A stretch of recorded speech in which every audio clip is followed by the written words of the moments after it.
हमारे YouTube channel जोहार Jharkhand study में आपका बहुत बहुत स्वागत है। और जैसा कि आपको पता है कि कल ही झारखंड में उत्पाद सिपाही प्रतियोगिता परीक्षा का नोटिस आ चुका है और उम्र को लेकर काफ़ी छात्रों के मन में कन्फ्यूजन है। काफ़ी छात्र वैसे हैं जिनकी उम्र पार हो गई है।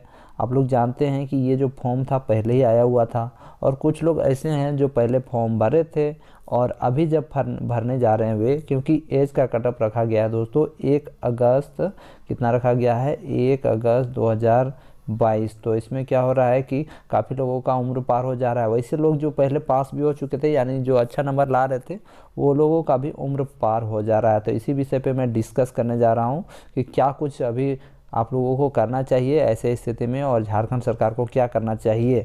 तो चलिए दोस्तों वीडियो को स्टार्ट करते हैं। वीडियो को स्टार्ट करने से पहले आपसे एक विनती है कि इस चैनल को सब्सक्राइब कर लीजिएगा। साथ ही साथ हमारे नए यूट्यूब चैनल जिस पे हम खोटा पढ़ा रहे हैं फ्री ऑफ कॉस्ट, उसको भी सब्सक्राइब कर लीजिएगा, जिसका लिंक मैंने नीचे दे दिया है, ठीक है, जिसका नाम है जोहार झारखंड स्टडी 2.0। तो देखिए हम लोग मुद्दे पे आते हैं। देखिए झारखंड उत्पाद सिपाही प्रतियोगिता परीक्षा 2022 का नोटिस आ चुका है।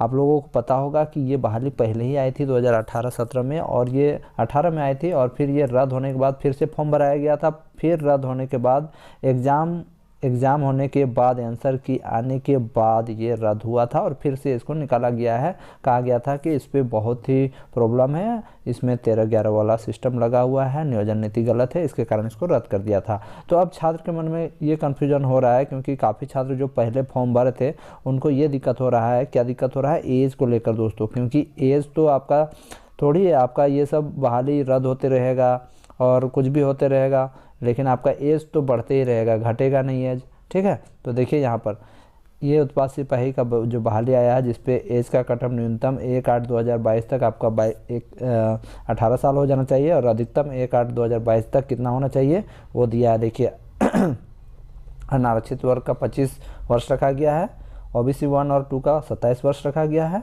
और महिला वर्ग में जो आते हैं उनका 28 वर्ष रखा गया है, और महिला और यहाँ पर देखिए अनुसूचित जाति और जनजाति में 30 साल, यानी जो ST SC में आते हैं उनका 30 साल एज कटअप रखा गया है, ठीक है। तो यहाँ पर कन्फ्यूजन, यहाँ पर प्रॉब्लम ये आ रहा है दोस्तों कि ये तो चलिए ठीक है, न्यूनतम 18 वर्ष रखा गया है, और यहाँ पर जो एज का कटअप रखा गया है 1/8/2022, इस पर प्रॉब्लम हो रहा है। प्रॉब्लम ये हो रहा है क्योंकि वे छात्र जो पहले फॉर्म भरे थे, जिन्होंने अच्छा एग्ज़ाम लिखा था, मान लीजिए उनका एज उसी टाइम 30 साल था, ठीक है। उनका एज, मान लीजिए कोई ST कैटेगरी का कोई लड़का था जिसका एज 30 था उस टाइम, और उसने फॉर्म भरा, तब तक उसका 30 साल हो गया।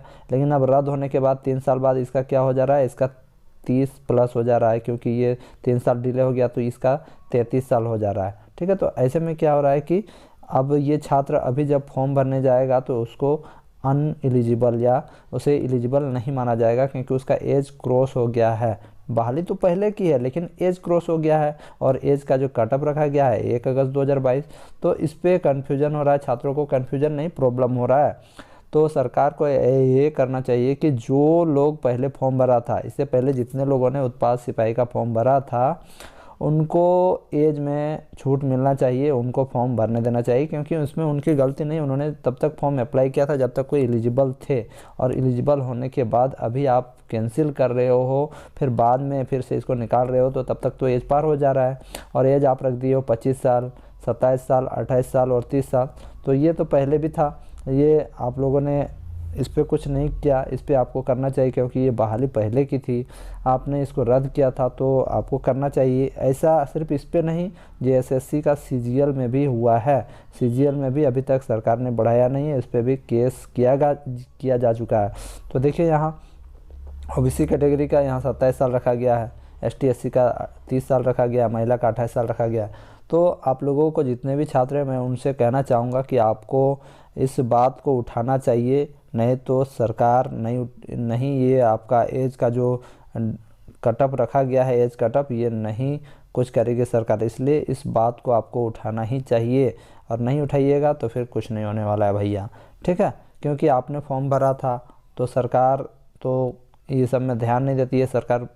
और जो काम करते हैं कर्मचारी जो जेएसएससी में हैं, जो नोटिस निकालते हैं, उनको भी ये सब दिमाग में थोड़ा सा समझ में आना चाहिए कि ये बहाली पहले का था तो एज का कटअप ऐसा नहीं कि सिर्फ इसी बहाली में, बहुत सारी बहालियों में इन्होंने एज का कटअप को बढ़ाया भी है। एज का कटअप पहले का रखा है बहुत सारी बहालियों में, लेकिन इसमें क्यों नहीं रखा है पता नहीं। आप लोगों को इस पर बात करना चाहिए और इस पर अपना जो है विचार सरकार तक पहुंचाना चाहिए, नहीं तो एज का कटअप यही रहेगा और आप लोग एलिजिबल नहीं होगे।